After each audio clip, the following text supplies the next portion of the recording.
అందరికి వందనాలు. కూడి వచ్చిన మీ అందరికీ ప్రభు పేరున ఉదయపూర్వకమైన వందనాలు. మంచిది. ఈ వారం కొన్ని మాటలు మన హృదయంలో నింపుకున్నా, మనం భద్రపరచుకున్నా కనుక దేవుని లేఖనాలు మనం సరి చూసుకున్నాం. ఒకసారి కీర్తన గ్రంథము 33వ అధ్యాయము 12వ వచనం మనకు ధ్యానించాలి. దేవుడు కాగల జనులు ధన్యులు, ఆయన తనకు స్వాస్థ్యముగా వేర్పరచుకొను జనులు ధన్యులు.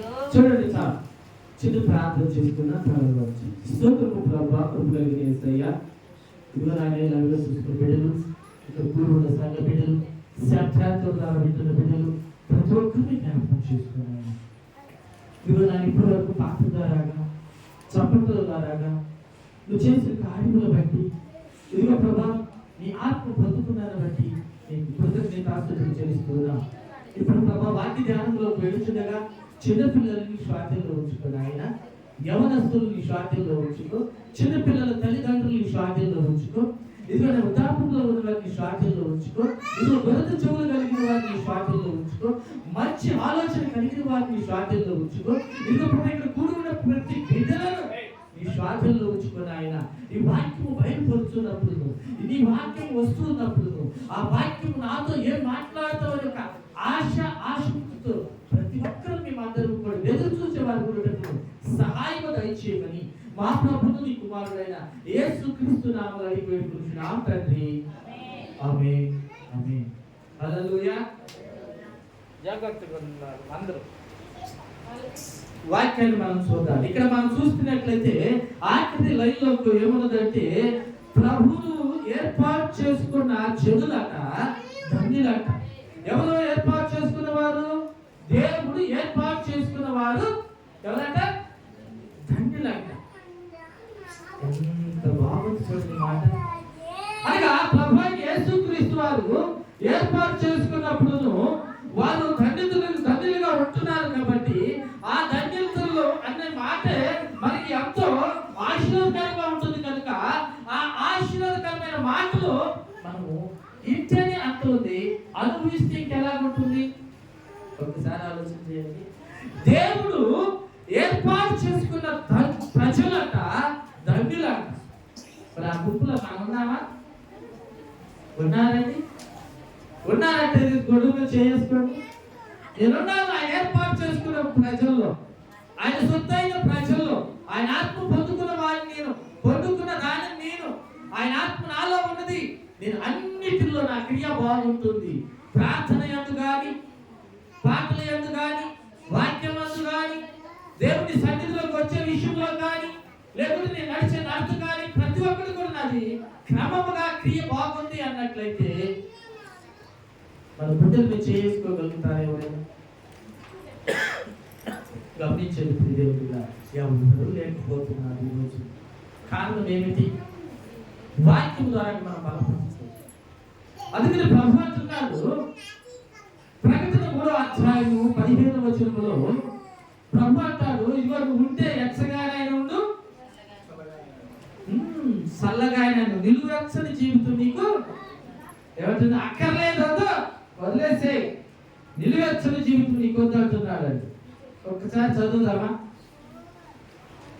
3:15. నీ క్రియలను నేను ఎరుగుదును, నీవు చల్లగానైనను వెచ్చగానైనను లేవు, నీవు చల్లగానైనను వెచ్చగానైనను ఉండినా మేలు. అది 22వ వచనం చూడు. సంఘములతో చూడండి, సంఘములతో ఇక్కడ కూడి ఉన్న సంఘములతో ఆత్మ అనగా దేవుని ఆత్మ చెప్పుచున్న సంగతులు ఏమనగా, చెవు కలిగిన వాటివన్నీ కూడా వినులు కాక. అంటే నీ క్రియ బాగుందంటే నువ్వు విన్నవంటే, నువ్వు వినలేదంటే నీ క్రియ బాగాల. అలాగే మనం ఇక్కడ చూసుకున్నట్లయితే దేవుడు ఏర్పాటు చేసుకున్న ప్రజలలో ధన్యులంట.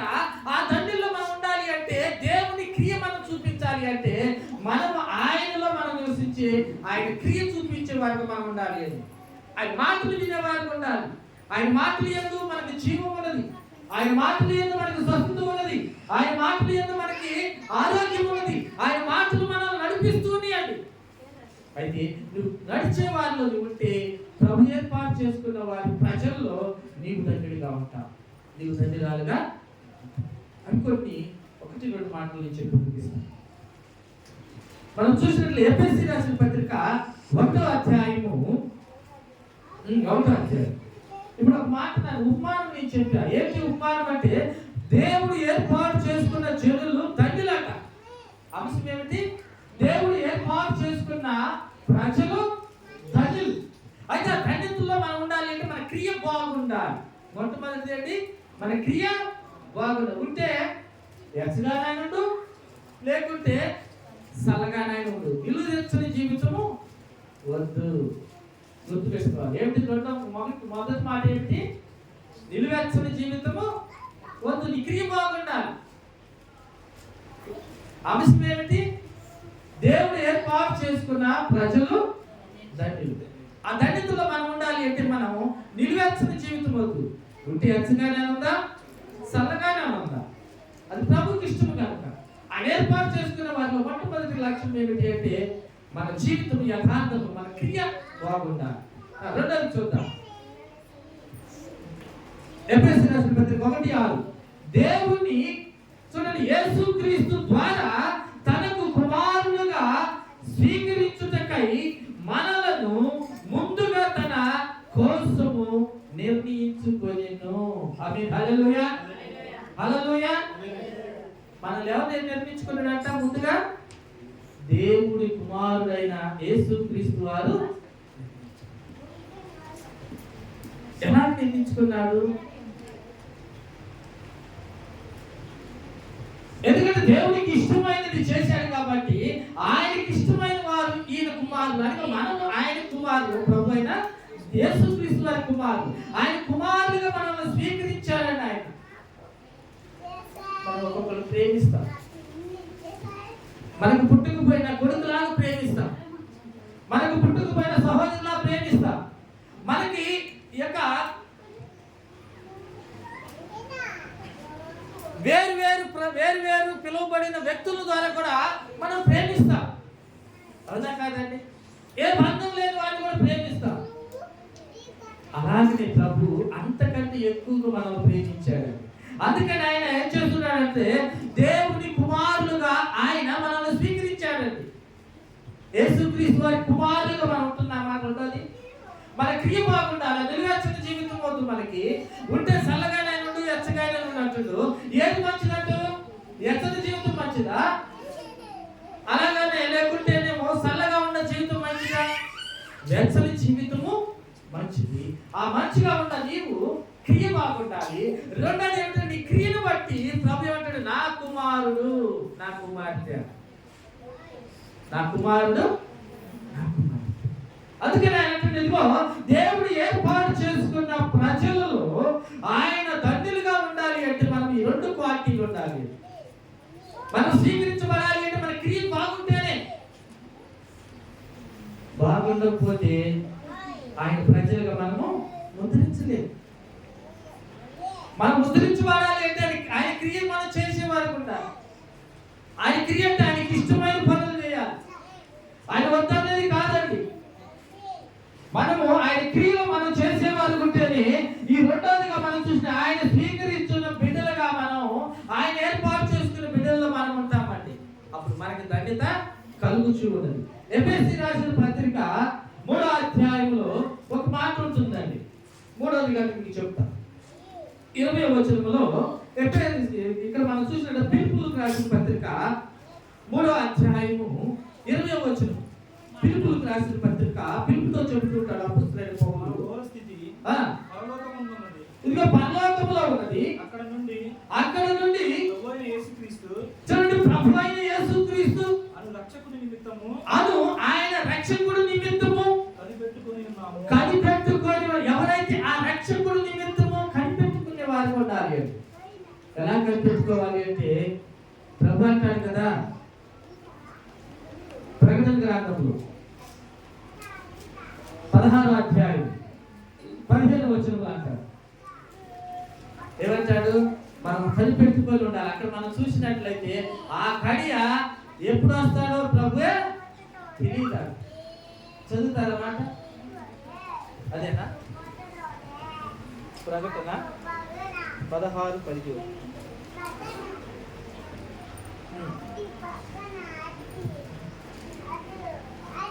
ప్రకటన గ్రంథం 16:17 వచనమా? ఇదిగో నేను దొంగ వలె వచ్చుచున్నాను. ఇదిగో తాను దిగంబరుగా సంచరించుచున్నందువలన జనులు తన దిశమలను చూతురేమో అని మెలకువగా ఉండి తన వస్త్రము కాపాడుకుని వాడు ధన్యుడు. వస్త్రము కాపాడుకోవాలి. ఎందుకంటే వస్త్రము దేనికి సాదృశ్యం? మన వస్త్రము ప్రభువుకి సూచనగా సాదృశ్యము. అయితే ఈ బట్ట మనకేమో ఉపయోగిస్తుంది? మన చిగ్గును దాచుకోవటానికి అడ్డముగా ఉంటుంది అండి. మన మన శరీరాన్ని కప్పుకునేది వస్త్రం. ఒక మాటతో చెప్పాలంటే మన శరీరాన్ని కప్పుకుంటాం. చూడండి, ఇది ఎందుకు మనం మందిరంలోకి వచ్చి ముసుకేసుకుంటారు స్త్రీలు? ఎందుకు పురుషులు ఇక్కడ దాకా బట్టన్స్ పెట్టుకుంటారు అంటే మన శరీరాన్ని కప్పుకుంటున్నాం, అంటే మన చిగ్గుని దాచుకుంటున్నాం. అంటే మనం ఎలా ఉండాలి అంటే దేవునికి ఇష్టమైన వారిగా ఉండాలి. ఇక్కడికి మడతేసి ఇక్కడ గుడ్డీలు తీసి ఎదరమ్మలు చూసి రౌడియాలు రావాలి ఇక్కడ కాదు. ఎందుకంటే ప్రభుకి ఇష్టం కాదు. ప్రభుకి ఎలా ఉండాలి అంటే ఇష్టమైన వారిగా ఉండాలి. అంటే మనం ఏం చేయాలి అంటే ఇది ఆయన వచ్చేటప్పుడు మన వస్త్రాన్ని కాపాడుకునే వారిగా మనం ఎలాగ మన వస్త్రాన్ని కాపాడుకుంటాం? చూడండి, కొంతమంది ఎక్కువగా స్త్రీలు చూసారా ఇక్కడ పైట చెంగు చదువుకుంటారు. ఒక పురుషుడు చూసి కానీ పైట కొంగు జారినా కానీ, ఎందుకంటే ఆ యొక్క ఫీలింగ్ ఉంటుంది. ఎందుకంటే నా యొక్క పైట కొంగు జారుతుందేమోనని. ఎందుకంటే అది జారితే మంచిది కాదని. అవునా కాదా? మంచిది కాదని. అలా ఉంటే వేరే రూట్లో ఉంటుంది, కానీ అది మంచిది కాదని ప్రభు అంటున్నాడు. అందుకనే ఏం చేస్తారంటే స్త్రీలు దాచుకుంటారు. అలాగనే పురుషులు కూడా ఏం చేస్తూ ఉంటారు అంటే నేను మగవాళ్ళని అన్ని ఇడిచేసి బండి మీద వస్తారా? కాదు. ఎందుకంటే చిగ్గును దాచుకోవాల్సిన లక్షణాలు స్త్రీ పురుషుల్లో అందరిలో ఉన్నాయండి. అందుకని ఈ వస్త్రాన్ని, మన యొక్క శరీరాన్ని మనం ఎలా దాచుకుంటామో, మన సిగ్గును ఎలా దాచుకుంటామో, ప్రభు వస్త్ర సమయం కూడా మనం సిద్ధముగా ఆయన ఇచ్చిన మన వస్త్రము. ఏ వస్త్రం ఇచ్చాడండి ఆయన? మహిమ వస్త్రము. మహిమ వస్త్రం ఇచ్చాడండి. ఆ వస్త్రం మనం కాపాడుకోవాలి. ఎప్పుడు వస్తాడంటే ఆయన ఏమంటున్నాడు? రెప్పపాటులో నేను వచ్చినను. అయితే ఆయన వచ్చేటప్పుడు మనం ఎలా ఉండాలి? మన వస్త్రాన్ని, మరి ఈ శరీరం మీద వస్త్రాన్ని మనం కాపాడుకుంటున్నాము. మరి దేవుడు ఇచ్చిన ఆధ్యాత్మికమైన వస్త్రాన్ని మనం కాపాడుకుంటున్నామా? గమనించండి ప్రియబిడ్డ. ఈ మూడవదిగా మనం చూసినట్లయితే ఎట్లా ఉండాలి అంటే ఆ పనులకు భవిష్యత్తు మనం సంపాదించుకోవాలి అంటే దేవుడు వస్తున్న సమయాన్ని బట్టి మనము మన వస్త్రాన్ని మహిమ వస్త్రం అండి. ఇది అందరికి కనపడే వస్త్రం కాదు. ఇది అందరికి కనపడే వస్త్రం కాదు. గాలి కనపడుతుందా? నీ ఆత్మ నీలో ఉన్నది కనపడుతుందా? ఎప్పుడు కనపడుతుంది? మనం చనిపోయినప్పుడు మన ఆత్మ లేదని కనపడుతుంది. మనం మాట్లాడుతున్నానికి ఇదిగో మన ఇతరుల ఆత్మ ఉన్నదని అర్థమవుతుంది. అందుకని కొన్ని ఆధారాలు లేవు. అందుకని మనం ఈ యొక్క పరిశుద్ధ గ్రంథంలో చూసిన మూడవది ఏంటంటే మన భవిష్యత్తు ఎక్కడ ఉన్నదంటే పరలోకములో ఉన్నది. నీవు నేను మనమందరము పరలోకానికి వెళ్ళాలి అంటే మనం ఇక్కడ ఎలా ఉండాలి అంటే వస్త్రమును కాపాడుకునే వారిగా ఉండాలి. ఈ ఆధ్యాత్మికమైన వస్త్రం అంటే భౌతికమైన వస్త్రము కాదు. భౌతికమైనది ఈ వస్త్రం ఇది కాదు. ఇది నువ్వు కాపాడుకున్నా కాపాడుకోకపోయినా, ఇదిగో నీ క్రియ బాగుండాలి అంటే నువ్వు కాపాడుకుంటావు. నీ క్రియ బాగుందనుకో నీ వస్త్రాన్ని నువ్వు కాపాడుకుంటావు. నీ మహిమ కలిగిన వస్త్రాన్ని కూడా నువ్వు కాపాడుతూ ఉంటావు. అప్పుడు నీ పరలోక రాజ్యంలోకి వెళ్ళడానికి సాధ్యపడుతూ ఉంటావు.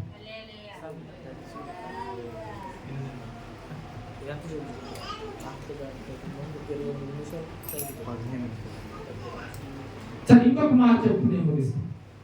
4వ మాట. మొదటిది ఏమిటండి? అంశం ఏమిటి? ప్రభువు ఏర్పాటు చేసుకున్న జనులు ధన్యులు. ఈరోజు అంశము ప్రభు ఏర్పాటు చేసుకున్న ప్రజలు ధన్యులు. ఆ ధన్యతలో మనం ఉన్నామో లేదో మనము సరి చూసుకుందాం. ఎలాగంటే మనము మన క్రియ బాగుండాలా. ఉంటే ఎసనైనా లేకుంటే సల్లనైనా. సల్లని జీవితంలో కూడా ఆశీర్వదిస్తాడండి. వెచ్చని జీవితంలో కూడా దేవుడు ఆశీర్వదిస్తాడు. ఇద్దరిని వదిలిపెట్టే దేవుడు మన దేవుడు కానే కాదు. అలాగనే రెండో మాట ఏం చెప్పుకున్నాము?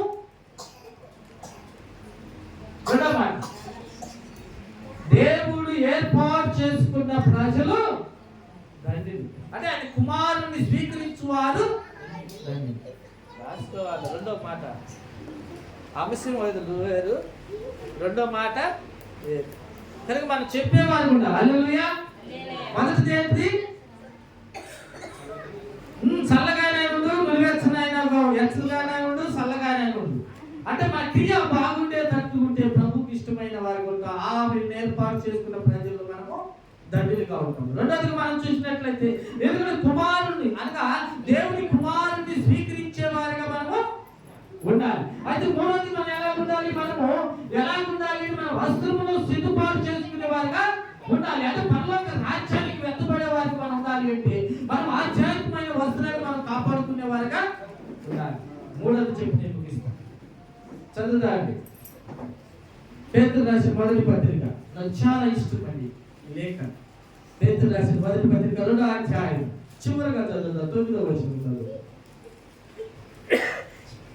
అయితే మీరు చీకటిలో నుండి ఆశ్చర్యకరమైన తన వెలుగులోనికి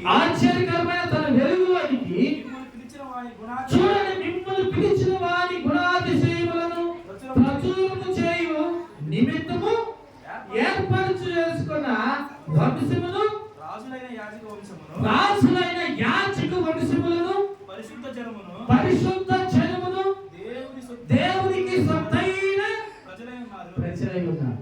ఇలా ఉంటున్నాం మనం దేవునికి ఇష్టమైన ప్రజలుగా, సొత్తైన ప్రజలుగా. ఈరోజు మనం మార్చబడాలి. ఎందుకంటే మార్చబడాలి ఎక్కడి నుంచి? చీకటిలో ఉన్న మనకి దేవుడు తన ఆశ్చర్యకరమైన వెలుగునిచ్చాడండి. ఏమిటి ఆ వెలుగు?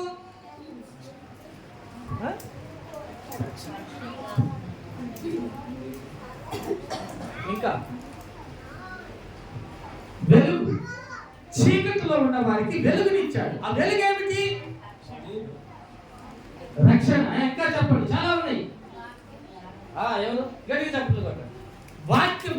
చీకటిలో ఉన్న మనకి వాక్యం అంటే ఎవరు? ప్రభు, దేవుడు. ఆ దేవుడు ఏమిచ్చాడు? వెలుగునిచ్చాడు. వెలుగేమిటి? వాక్యము. అది వాక్యం ఎవరు హృదయంలో ధరించుకుంటారు, ఈ వాక్యం ఎవరు హృదయంలో ఉంటుందో వారిలో వెలుగున్నట్లే, వారిలో ప్రభు ఉన్నట్లే. అప్పుడు ఆ ప్రభు ఉన్నట్లయితే నువ్వేం చేస్తావంటే నీవు వెలుగు సంబంధులుగా మారుతావు. అప్పుడు ప్రభు ఏర్పాటు చేసుకున్న ఆయనకు సొత్తైన ప్రజల్లో మనము ఉంటాము. ఆ ఏర్పాటు చేసుకున్న వాళ్ళు మనం ఉండాలి అంటే ఈ క్వాలిటీ మనలో ఉండాలి. అదే హల్లెలూయా, హల్లెలూయా. అందుకని ఆశ్చర్యకరమైన తన వెలుగండి. వెలుగంటే మనం ఇంకోటి ఆత్మ వెలుగు అనుకుంటాం, అది వేరు. కానీ ఆత్మ వెలుగు, దేవుని ఆత్మ ఉన్నది, ఇంకొక ఆత్మ కూడా ఉన్నది. రెండు ఉన్నాయా లేవా? ఆత్మ రెండు ఉన్నాయి. వాక్యం మనకి ఎన్ని ఉన్నాయి? వాక్యం ఎంత ఉంది? ఎన్ని ఉన్నాయి? ఒకటే వాక్యము రక్షించగలిగింది, ఒకటే వాక్యము, ఆయన ప్రభు అయిన యేసుక్రీస్తు. అపవాది కూడా ఉన్నాడు. అపవాది వాక్యాలు వేరుగుంటాయి. కానీ మనం వెలుగులోనికి నడిపించేది ఏమిటి? దేవుని వాక్యము. ఆ వెలుగులోకి మనం నడిపిస్తుంది. ఎందుకంటే ఆశ్చర్యకరమైన వెలుగట, ఆశ్చర్యం పుట్టించే వెలుగు. ఆ వెలుగు మనలో ఉంటే ఆయన ఏర్పాటు చేసుకున్న ప్రజల్లో మనము ఉంటామండి. ప్రజలు హల్లెలూయా. అంతమంది గట్టిగా చప్పట్లు కొట్టండి.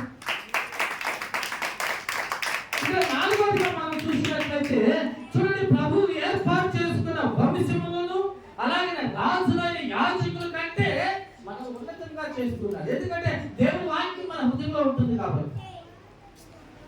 రాజుల కంటే ఎక్కువ ఘనత మనకి ఇచ్చాడండి. రాజుల కంటే ఎక్కువ అధికారం మనకి ఇచ్చాడండి. ఎందుకో తెలుసా? దేవుని వెలుగు మనలో ఉన్నది కాబట్టి. అనగా దేవుని వెలుగు మనలో ఏమిటి అంటే వాక్యం మన హృదయంలో ఉన్నది కాబట్టి అది ఎప్పుడు మనం ఏం చేస్తుంది? కదిలిస్తూ ఉంటుంది. మనం పొరపాటు చేస్తున్నప్పుడు గర్దిస్తూ ఉంటుంది, ఖండిస్తూ ఉంటుంది. ఆ వెలుగు మనలో ఉంటే మనము ధన్యులుగా పిలువబడతాము. ఈ నాలుగోది ధన్యులుగా మనం పిలవాలంటే ఆయన వెలుగు. ఆశ్చర్యకరమైన వెలుగు కూడా మనం చూడాలి. వెలుగులో రెండు విధాలు ఉన్నాయి. వేరేవా? ఒకటి వెలుగు, రెండోది ఆశ్చర్యకరమైన. ఒక వెలుగు మనం సూచిస్తుంది, పర్లేదు అనిపిస్తుంది. ఇంకోటి ఆశ్చర్యం పుట్టిస్తుంది. అంటే ఈ వెలుగు కంటే వెలుగు ఇప్పుడు ఇక్కడ మనం చూస్తాం. ఆ ట్యూబ్లైట్ కంటే ఈ యొక్క వెలుగు ఎక్కువ. అంటే దానికంటే ఇది ఇంకా బెటర్. అందుకని మనకి కూడా మన హృదయంలో దేవుని వాక్యం ఉన్నట్లయితే మనము ఆ పరలోక రాజ్యానికి వెళ్ళడానికి రాజులు కానీ యాజకులు కానీ దేవునికి సొత్తైన ప్రజలకు మనం ఉంటామండి. రాజుల కంటే ఎక్కువ ఆశీర్వాదం మనకు ఉంటుంది. మంత్రులు, ప్రధాన మంత్రుల కంటే ఎక్కువ ఆశీర్వాదం మనకు ఉంటుంది. కారణము దేవుని వెలుగు మనలో ఉన్నది, వాక్యం మనలో ఉంటుంది. ఈ 4 ఎవరి హృదయంలో వాక్యం ఉంటుందో దేవుని వారిని ఆశ్చర్యకరమైన ఆయన స్థలంలోకి నడిపిస్తానని చెబుతున్నాడు. Praise lord. Hallelujah, hallelujah, hallelujah. గమనించండి, మనము ప్రతి విషయంలో కూడా మనం ఎలా ఉండాలి అంటే దేవుని యందు భయము భక్తి కలిగిన వారుగా ఉన్నట్లయితే మనం ఆశీర్వదించబడుతూ ఉంటాం. ఒకసారి ఇందాక చదివిన ప్రకటన గ్రంథము 3వ అధ్యాయము 14వ వచనం మనం ధ్యానించాలి. పైన మాట,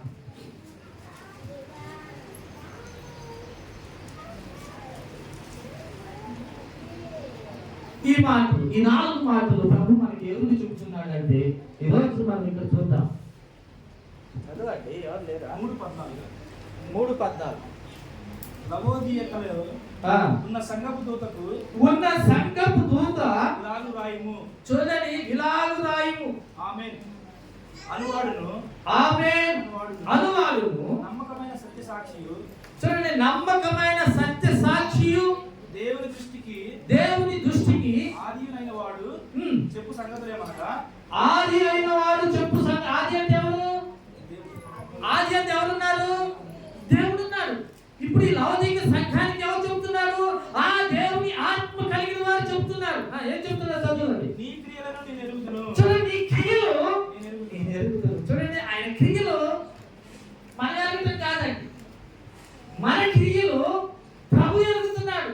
ఆయనకు అన్ని తెలుసు. ఆమేన్, ఆమేన్.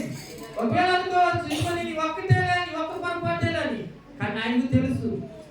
మన క్రియలు ఎరిగిన వాడు ఆయన. అందుకని మన క్రియ బాగుండాలి. ఇదిగో లవదీకు సంఘానికి ఇదిగో ఆది యందు ఉన్న ఆత్మ చెప్పుతున్న మాటలు.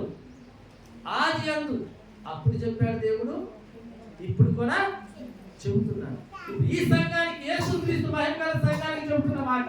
ఇదిగో ఎవరన్నా చెవు కలిగిన వాడు వినుగా. ఎవరైతే ఇంటారో వారి క్రియ నేను ఎరుగుతున్నాను. అయితే ఏర్పాటు చేసుకున్న జనములో నాకు సొంతైన ప్రజలు ధన్యులు కనుక ఆ ధన్యతలో ఎవరి క్రియ బాగుంటే వారిని నేను హెచ్చిస్తా, వారిని నేను పరలోక రాజ్యానికి చేరుస్తా. ఆమేన్, హల్లెలూయా. ప్రభు ఎంతో ధన్యతిస్తున్నాడు చూడండి. అప్పుడు చెప్తున్నాడు మాట, ఇప్పుడు మన సంఘానికి కూడా హెచ్చరిస్తున్నాడు. మారేవారుగా ఉన్నాడు. ఆయన ఏర్పాటు చేస్తున్న ప్రజల్లో మనం ఉండాలి. ఆయన ధన్యతలో మనం పొందుకోవాలి. ఆయన అలాంటి వారే ధన్యులు, అలాంటి వారే ధన్యులు. ఇప్పుడైనా మనం మాట్లాడదాం. దేవుని 4 మాటలు దీవించి ఆశీర్వదించిన గాక. మొదటి అంశం ఏంటంటే దేవుని ఏర్పాటు చేసుకున్న ప్రజలు ధన్యులు. ఈ అంశంలో మనం ఎలా ఉండాలి అంటే మొదటి మాట, చల్లగానేను వెచ్చగానే ఉండు. నిలువెచ్చని జీవితము నీకు అక్కర్లేదు. వద్దు, ఇద్దరిని ప్రేమిస్తానంటున్నాడు. ఇదిగో దేవుళ్ళకి వచ్చిన వాడిని నేను ప్రేమిస్తా, రాని వాడిని కూడా ప్రేమిస్తా. ఎందుకంటే వాడిని నేనే పుట్టించింది, నిన్ను నేనే పుట్టించి. వాడికి ఒక సమయం ఉంది, వాడు వస్తాడు, వాడిని నేను చూసుకుంటా. కానీ నువ్వు వచ్చిన నువ్వు క్రమముగా ఉండమంటున్నాడు. రెండోది, దేవుని కుమారులుగా స్వీకరించబడే వారముగా ఉండాలి. రెండో మాట ఇది. మూడోది, మనము పరలోక రాజ్యానికి వెళ్ళాలి. ఆ భవిష్యత్తును సంపాదించుకోవాలంటే మన ఆధ్యాత్మికమైన రక్షణ వస్త్రములను శ్రద్ధగా మనం కాపాడుకునే వారుగా ఉండాలి. నెక్స్ట్ మాట, మనలో వెలుగు ఉండాలి. ఆశ్చర్యకరమైన దేవుని వెలుగు మనలో ఉండాలి. ఈ వెలుగు ఉంటేనే దేవుని రాజ్యంలోకి వారసులకు. వాక్యం మన హృదయంలోనే ఉంటేనే మనము దేవుని సొంతైన బిడ్డలు. అప్పుడు మనము ధన్యుల వారిలో వాగుంపులో మనము ఉంటాం. ఆఖరి మాట ఏమిటి?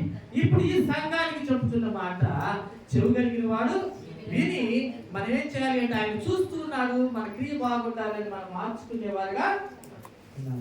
ఆమేన్, హల్లెలూయా. ప్రార్థన చేసుకున్న తలలు వంచండి. దేవుడి 4 మాటలను దీవించి ఆశీర్వదించును గాక. ఆమేన్. ఇందాక లవోదియ సంఘం అంట ఆమేన్ అంటే ఆశీర్వదింపబడిందంట. ఏమంటది? ఆమేన్ అంటే చాలా మంది ఆమేన్ అనుకుంటారు. ఇక్కడ ఆమేన్ అనేవారు ఆశీర్వదింపబడుతున్నారు. అదే లవోదియ సంఘానికి దేవుని ఆత్మ చేత రాయబడిన లేఖనాలు లేవు. మనం కూడా ఎవరన్నా ఫలానా అన్నప్పుడు ఆమేన్ అనాలి. అప్పుడు నువ్వు అంగీకరించిన వాడి, అంగీకరించిన వ్యక్తివి. ప్రార్థన చేస్తున్న కాలంలో వర్తించండి. చిన్న ప్రార్థన.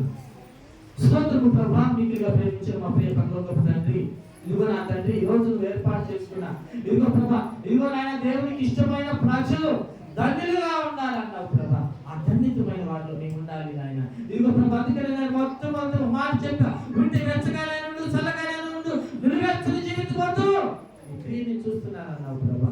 నిజమే ప్రభా. ఇదిగో నేను ఎప్పుడు వస్తానో తెలియదు అన్నావు ప్రభా. నిజమే నాయన, మా క్రియను చూసేవాడు కనుక మా క్రియ బాగుండాలి నాయన. అటు బాగుండటం కృప చూపించాయ. రెండోది నాయన, కుమారుని యందు స్వీకరించబడాలి అంటున్నావు ప్రభా. ఇదిగో పరలోక భవిష్యత్తును సంపాదించుకోవాలి అంటే ఇదిగో నేను వస్త్రముని కాపాడుకోమంటున్నావు ప్రభా. నిజమే నాయన, ఇదిగో నీ యొక్క పరలోకానికి చేరాలి అంటే నీ వెలుగు మాలో ఉండాలి ప్రభా. ఆశ్చర్యకరమైన జీవితంలో మమ్మల్ని పిలిచావు. పిలిచిన దేవుని నమ్మకంగా మేము ఉండటం సహాయపడి. ఇదిగో నాయన, ఒక సమయంలో వస్తాం, రేపు పాటు సమయంలో వస్తాం కనుక ఇదిగో మా వస్త్రాలను మేము కాపాడుకునే వారికి ఉండటం సహాయం చేయండి. చెప్పబడి నీ యొక్క ఆయా 4 మాటలు ఇదిగో మా హృదయంలో నీరుకట్టి ఫలించి, అలాగే లైవ్ ద్వారా వింటున్న బిడ్డలను, ఈ సంఘాల ద్వారా విన్న బిడ్డలను, యేసుక్రీస్తు మహిమగల పరిచర్యలో పాల్పొందుకుంటున్న బిడ్డలందరికీ బలపరుచున్నాయి. ఇదిగో ఈ మాటలు చెప్పబడిన ఈ మాటలు ఆయా 43వ పురుడు కాలపు ఆరాధనలో పలికిన ఈ మాటలు ఇదిగో నాయన అఖండితమైన బుద్ధిలో మేము ఉండాలి. ఇక నుంచి ఆయన మారేవారు ఉండటకు సహాయం దయచేయండి. మా ప్రభువుని కుమారుడు మా ప్రాణ రక్షకుడైన యేసుక్రీస్తు నామములో అడిగి వేడుకొని ప్రార్థన సమర్పిస్తున్నాను తండ్రి. ఆమేన్, ఆమేన్, ఆమేన్.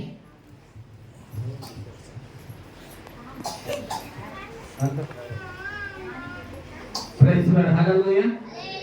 అలాగే మరి మన మధ్యలోకి ప్రవేశించాడు కాబట్టి ఒక 10 నిమిషాలు సమయం దేవుని యొక్క కృపను